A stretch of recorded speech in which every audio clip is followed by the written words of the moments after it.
Welcome to our EdLab tutorial about learningapps.org, brought to you by the ISG. I'm Laura, and I'll be your guide as we navigate how to find, create, edit, and assign through the Learning Apps tech tool. With Learning Apps, you can find and create interactive and multimedia exercises. This tool is meant to practice and deepen skills such as vocabulary words, labeling parts of a diagram, or even practicing math facts. So let's jump in and get started. The first thing we need to do is navigate to learningapps.org on any web browser, learningapps.org. What we need to do is we need to create an account. You will click log in the upper right hand corner. If it is your first time visiting, you will need to click register to get a new account. Unfortunately, Learning Apps does not have a login with Google button, so you will have to create a username and password. Make sure to check that you accept the terms of use, but the two other boxes are optional. Finally, you'll enter the security code and click Register Account. Once you are logged in, you will see your name up here, and a folder also shows up that says My Stuff. We're going to begin our exploration of learningapps.org by looking at the different apps you can create. We will go to Create App. Once you navigate to this page, here is where you're going to see all of the template options. So obviously it tells you at the top, start with an idea, pick a template, fill in the content, save it, and share it. Let's take a look at the different templates that they do have. For example, they have matching pairs, multiple choice quiz, simple order, number line, and if you continue scrolling down, they do have a few simple games. Horse race, where is what. If you click on any template or app type, it gives you some examples. Let's check out matching pairs. If you notice, I have 3 examples that I can click through to see what matching pairs is going to look like. I can even test it out. I can click on OK and try to see what I need to be doing. The task gives me the directions, and then I actually need to match up these different words with their definitions. To get out of that, I'm going to click the X. My students really like playing games. I'm going to scroll down and I want to check out the millionaire game. Remember, I'm just going to click once on it and it's going to give me 3 examples. Sometimes you'll notice that all the examples are in a different language. That is because they're used all around, Learning Apps is used all around the world. So teachers from all over the world put different examples in here for you to look at. So even though I can't read it, I can still see sort of what it's going to look like. Oh, it's going to tell me that's wrong. I get to try again. I'm at the 500 level. I like how, if I get an answer wrong, it takes me back to the beginning as a reinforcement. I'm going to go ahead and create a millionaire game. So I want to click Create New App. We need to give our app a title, and we are going to make sure that that matches the learning material that we want the students to practice.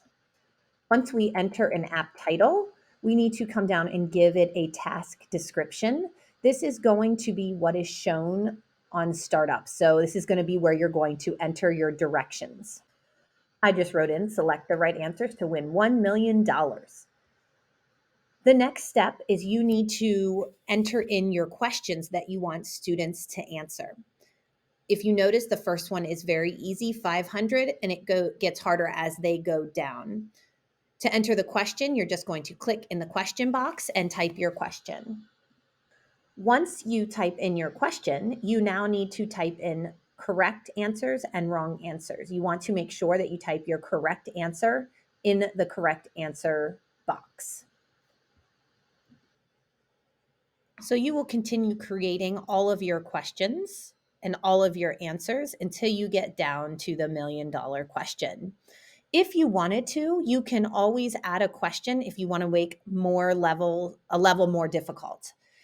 Once I have entered all of my questions and answer choices, I can then provide feedback. So what are they going to see once they have actually finished? And I want to type something that's going to be exciting for them. I decided to type, wow, congratulations, you earned $1 million. Way to show your smarts. Something to give them just a little excitement. Once you enter feedback, you can add help. I'm choosing not to right now. This is if you wanted to provide help for certain answers. We can always leave it blank. I'm going to click Finish Editing and Show Preview. This is going to provide me a preview of what it will look like when the students see it. Select the right answers to win $1 million is the task.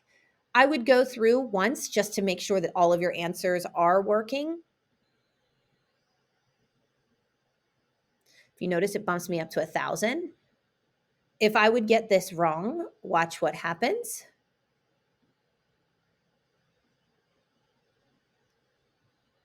If you notice, it takes me back to the $500 question, and I have to get all the answers right in order to get to the $1 million. Now I'm up to the $1,000 level.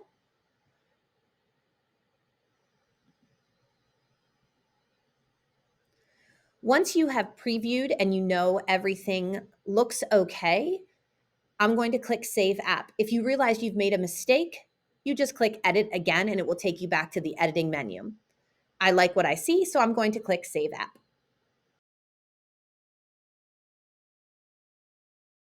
You have now successfully created your first app. In order to find it, you can click on My Stuff. Now we're going to figure out how do we assign this to students. If you notice, when I click on My Stuff, it actually shows up right here. So Thomas Jefferson, Chapter 6, The Millionaire Game. I'm going to open it up. When I scroll down, this is where I will see how I can share it. One thing you can do is you can copy this link and share it with students to your LMS course, such as your Canvas course. You can also copy the QR code. If I click on it, it gets nice and big. The students could scan that.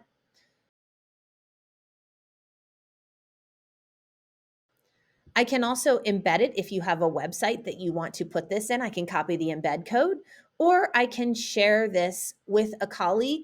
If I share it with a colleague, they will then go into the editing mode. So I do not want to share the share link with a student. I want to make sure I use the link with the students. Just so you know, in Learning Apps, there is no way to see the results that students get. So they don't have to log in, but you also don't get to see the results. However, if you wanted to see the results, you could have them take a screenshot and submit that to you once they complete the assignment. The purpose of the Learning Apps is to practice and reinforce skills that students have learned. And through the automatic feedback in the app you create, the students will know how they're performing. On Learning Apps, you can also find apps others have already created and use them as they are or edit them. In order to do that, you need to click on Browse Apps. This takes you to a page where everyone who has made Learning Apps and has shared their creations are going to be shared on this page. When you look over them, you will notice that some are in different languages because, once again, teachers from all over the world contribute to this site. You'll also notice category names that you can select, matching your content area. There's also a slider bar at the top, so you can select if you want elementary level, secondary, all the way to vocational and further education. Lastly, you can also search if you have a specific content or skill that you're looking for. The first thing I'm going to do is adjust the slider bar to secondary education. Now only the results that are going to be in secondary education are going to show. I know my students have just learned about matching algebra terms, so I'm going to select mathematics. You'll notice once you select mathematics, you can drill down even further into different categories in mathematics. I'm going to select algebra. Now, everything that I find is going to be algebra related. And remember, I said I wanted to find something that was matching algebra terms. So I'm going to select this one. In order to complete this task, I have to find the matching pairs. So before I decide if I want to use this one as is or edit, I'm actually going to attempt to play the game and see what happens. In the matching pairs, I need to drag the word to the picture. And if you notice, they become linked together. It does not tell me if I'm right or wrong until I actually hit the check. So it's telling me that is incorrect. In order to separate them, I would just click right in between and it separates them. This gives them the automatic feedback. They can check along the way or they can wait till the end.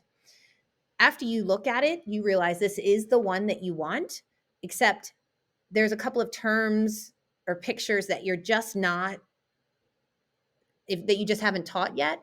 We can go down here to create similar app, the arrow pointing down, and we're going to create a copy of this app. Once you have made a copy, when you scroll down, you will now see the edit app button that wasn't there before. We are going to click that in order to make it what we want it to be. As soon as I click edit app, I can change the app title if I'd like. I can give it a different description. When I scroll down, this is all the pairs that are already in the matching pair game. If I wanted to delete some, I could. If I wanted to change to a different image, I can. I can also even edit the image. So maybe I want to make it a little bit bigger, smaller, crop parts out. I can do any of that. Say I want to get rid of coefficient. I would just delete both. So then that way that we didn't cover that term yet, it won't be in there.